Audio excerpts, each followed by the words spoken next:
ঠিক মতো আসা যাওয়া করতে পারেননি।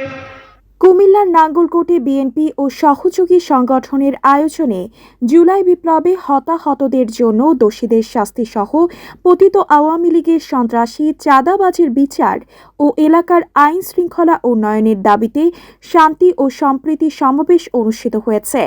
শুক্রবার 4 অক্টোবর সন্ধ্যায় উপজেলার পেরিয়া ইউনিয়ন শাকতলী ধানওয়াড়া রাস্তার মাথায় এই সমাবেশ অনুষ্ঠিত হয়।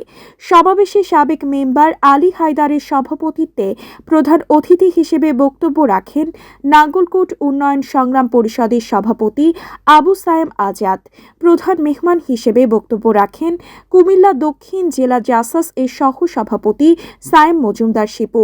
বিশেষ অতিথি হিসেবে বক্তব্য রাখেন উপজেলা যুবদলের যুগ্ম আহ্বায়ক কাজী জসিম উদ্দিন, ইউনিয়ন বিএনপির সাবেক সাধারণ সম্পাদক আবুল বাশার, উপজেলা স্বেচ্ছাসেবক দলের সহ সভাপতি ইশরাফুল খান, উপজেলা যুবদলের যুগ্ম আহ্বায়ক খন্দকার মোহাম্মদ হাবিব, ওয়ার্ড যুবদলের সাবেক সভাপতি মিজানুর রহমান, ইউনিয়ন যুবদলের আহ্বায়ক আমিরুল ইসলাম ভুট্টু, যুবদল নেতা নূরে আলম পিন্টু, যুবদল নেতা খান মেবারক, ইউনিয়ন স্বেচ্ছাসেবক দলের সভাপতি আব্দুল মন্নান মনু, যুবদল নেতা হাজি মাহমুদ, যুবদল নেতা ফারুক, স্বেচ্ছাসেবক দলনেতা জহির, ইউপি স্বেচ্ছাসেবক দলের সাধারণ সম্পাদক মাহফুজ, ইউপি ছাত্রদলের সাবেক সভাপতি পারভেজ মজুমদার ভুট্টু, বিএনপি নেতা আহসান উল্লাহ সহ আরও অনেকে।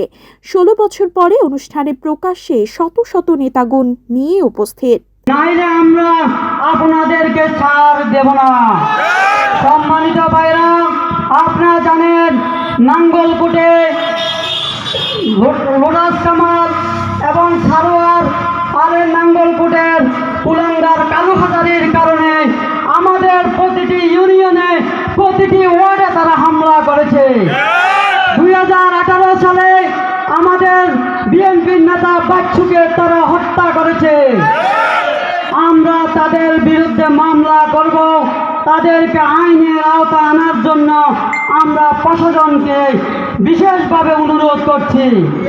আর সম্মানিত ভাইরা, আপনারা জানেন প্রশাসনে এখনো আওয়ামী লীগের প্রেতাত্মারা আছে।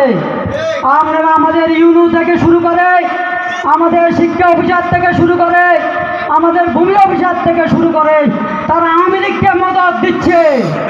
আওয়ামী লীগের যে প্রেতাত্মারা আগে যেভাবে লুটুপুটে খাইছে এবং যেভাবে লুটুপুটে এই সমাজকে ধ্বংস করেছে, এই দেশকে ধ্বংস করেছে, এখনো তারা তাদেরকে শেল্টার দিচ্ছে।